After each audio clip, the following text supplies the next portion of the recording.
saya akan memanggil Yang Hormat Bukit Mertajam, selepas itu Yang Berhormat Kuantan, dan selepas saya minta Menteri menjawab. Terima kasih Tuan Pengerusi. Saya rujuk kepada Suhakam. Saya meminta supaya kerajaan memperluaskan peranan Suhakam, supaya dia berbekalkan lebih banyak kaki tangan, supaya Suhakam dapat mengadakan pejabat di semua negeri dan boleh dapat mensiasat aduan-aduan yang mengenai hak asasi manusia. Kerana sekiranya pada sekarang, kalau orang Sarawak, orang Sabah, dia ada aduan, dia dikehendaki datang ke Kuala Lumpur, saya rasa ini kurang friendly lah, kurang mesra. Jadi saya harap dia diperluaskan peranannya dengan memberikan peruntukan yang lebih banyak supaya dia dapat menggaji lebih ramai kaki tangan. Di bawah bahagian hak ehwal undang-undang, saya ingin meminta supaya Perdana Menteri juga adil kepada orang bukan Islam. Kerana pada waktu sekarang di Mahkamah Syariah, dia ada bahagian sokongan keluarga untuk bantu menguruskan isu nafkah. Tetapi kepada kami yang bukan Islam, tak ada mekanisme seperti ini.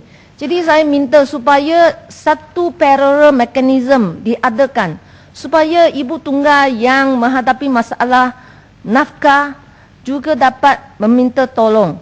Saya harap satu bahagian yang parallel ini diadakan, ataupun kerajaan mengadakan satu undang-undang yang baru, iaitu Enforcement of Maintenance Law, supaya dia boleh diuruskan secara lebih sempurna. Tuan Pengerusi, saya ingin bertanya di bawah 3,000 asuhan dan didikan awal kanak-kanak, Early Childhood Care and Education. Saya nak jelaskan bahawa saya memang sokong tentang program ini. Tapi saya tanya, mengapa program ini bukan di bawah Kementerian Pendidikan?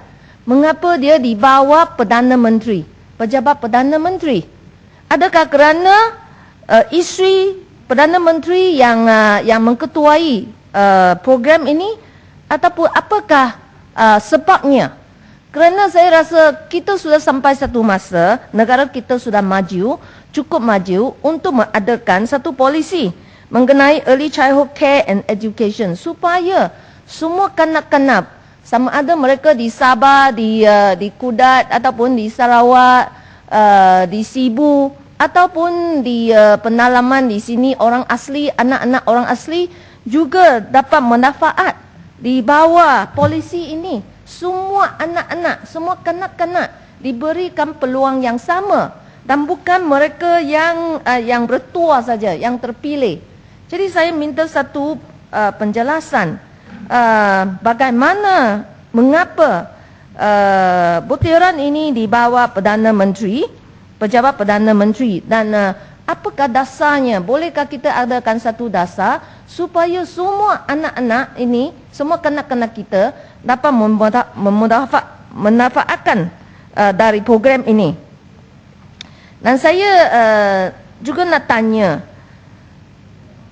sebenarnya Perdana Menteri yang amat berhormat, Perdana Menteri, beliau adalah pengerusi Gender Equality Committee, Cabinet Committee on Gender Equality. Tapi di dalam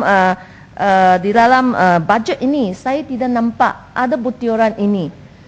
Jadi saya nak tanya, adakah butiran ini sebenarnya tidak wujud, dan beliau tak pernah adakan mesyuarat sekiranya yang amat berhormat Perdana Menteri terlalu sibuk untuk menjawat jawatan ini.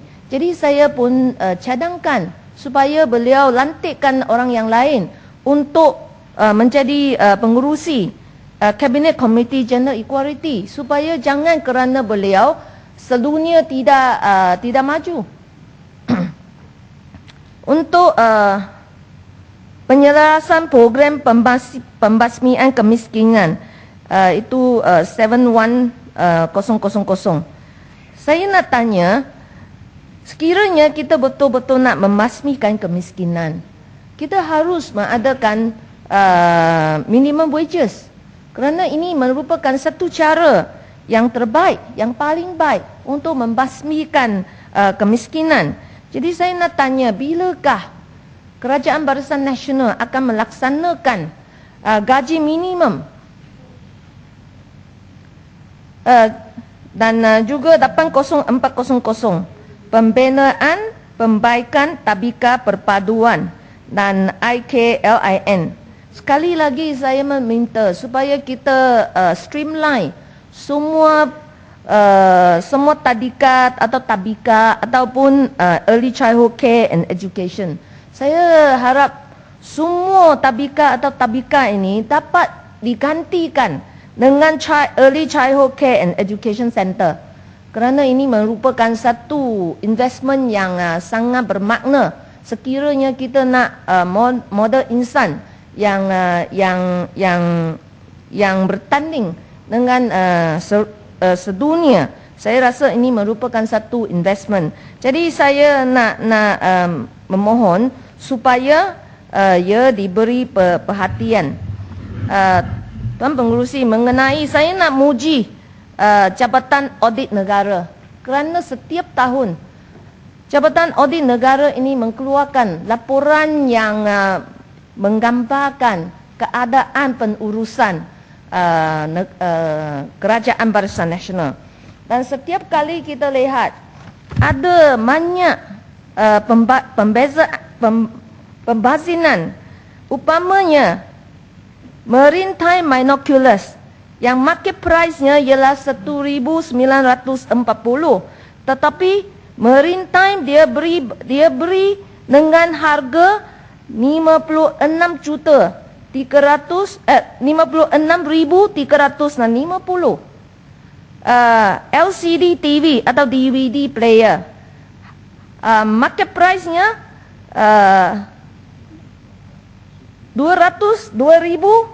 2,182 ringgit, tapi dia beri 16,100 ringgit. Laptop dan printer, market price-nya 3,428, tapi dia beri 11,845 ringgit. Dan oven yang ini giap marah yang sepatutnya ujuk untuk membantu Bumiputera, tapi dia caranya membeli barang-barang ini. Satu oven yang market price-nya 419 ringgit, tapi beri 1,200. Folding bed 101, tapi beri 500. Itu gas cooker 59 ringgit 90 sen satu, tapi berinya 200 satu. Hair clippers satunya market price 79 ringgit, tapi dia beri 250. Dan blender satunya market price 60 ringgit, tapi dia beri 140. Kalau kita lebih Ya, Yang Muhammad untuk maklumat Yang Muhammad, apakah Yang Muhammad mengetahui yang terbaru dalam satu laporan terbaru, MACC membuat satu kenyataan yang dilaporkan dalam The Star, menyatakan pembelian binocular tersebut adalah tak ada elemen korupsi. Dia kata kerana pembelian itu tidak mengikuti Treasury punya arahan, dan kerana ia dikenakan harga yang lebih tinggi oleh syarikat yang diberi tender. Itu saja, tak ada elemen korupsi. Jadi apa pandangan yang berhormat berkenaan laporan terkini MACC kata tak ada korupsi pembelian binocular ini? Kalau tak ada korupsi, dia mesti ada masalah. Duit ini kepada siapa? Mengapa? Mengapa satu ketuha yang kita boleh beri hanya 419 tapi kerajaan beri 102,000, 1,200. Apa sebabnya? Ini bukan Malaysia boleh. Ini Barisan Nasional boleh. Ya. Dan juga di dalam Auditor General Report pun katakan bahawa pada tahun 2006 kerajaan ataupun Kementerian Pendidikan ada projek untuk membina 300 computer labs di Sabah. Tapi sehingga April 2008 hanya 2 yang siap dibuat. Ada yang siap dibuat pun sudah ada komputer tapi tak ada elektrik, dan komputer itu semua di dalam kota. Ada yang sudah dimakan oleh anak-anak. Ini merupakan bahawa kalau kita menggunakan duit kerajaan menggunakan duit dengan lebih prudent, saya rasa negara ini sangat kaya dan semua orang boleh diberi RM1,000. Mereka yang warga emas itu boleh diberi, setiap warga emas boleh diberi RM1,000 seperti yang dijanjikan oleh Pakatan Rakyat. Ya, jadi saya nak puji Jabatan Audit Negara, tetapi boleh saya minta apa yang boleh saya tanya sikit lagi ya? Apa yang hendak dibuat oleh Kerajaan Barisan Nasional? Kerana tiap-tiap tahun Jabatan Audit Negara membuat laporan yang baik. Tapi semua penyelewengan ini tidak dapat dibetulkan atau tidak boleh dihentikan. Jadi macam mana Tuan Pengerusi, macam mana kita mengkecewakan juga Jabatan Audit Negara juga. Mereka sudah kerja dengan efisien, tapi kerja mereka tidak disambut dengan baik. Jadi saya nak minta supaya mereka yang masa dah habis Yang Berhormat. Yang Berhormat boleh minta sikit. Okey. Terima kasih Yang Berhormat. Yang Berhormat tadi ada menyebut tentang laporan audit mengenai dengan MARA dan memusatkan kepada pandangan mengenai dengan pusat giat MARA. Saya pun bila baca laporan audit, saya pun agak terkilan. Maka saya menghubungi pusat giat MARA sebelum saya bercakap di Parlimen mendapatkan perkara yang benar selain pada laporan audit, dan laporannya ada di sini. Saya boleh bagi pada Yang Berhormat dan penjelasannya boleh diterima akal. Jadi saya tak tahulah kenapa Yang Berhormat daripada banyak laporan audit Yang Berhormat pick MARA.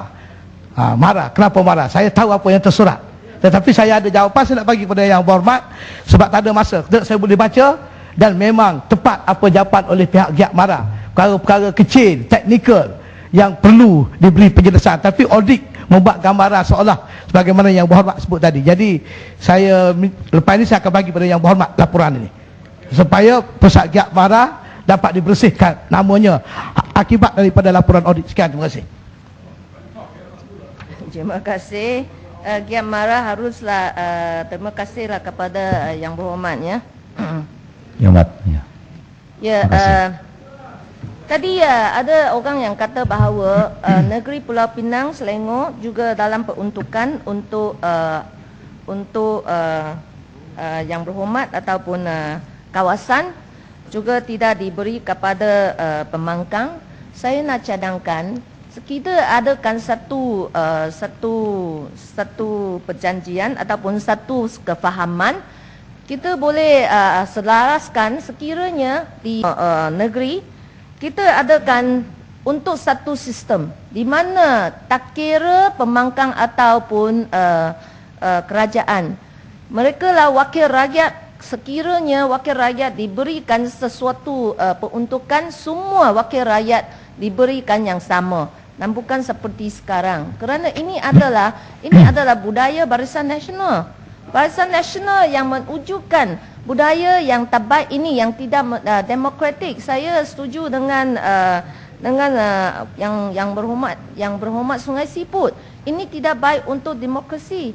Ini ialah akan memanjangkan paternalism yang mana dia digunakan oleh Barisan Nasional. Saya harap kita adakan satu transformasi, dan transformasi ini mesti juga termasuk dengan transformasi demokrasi, supaya kita adakan satu demokrasi, sistem demokrasi yang lebih baik, yang lebih adil. Sekian, terima kasih. Yang amat Kuantan.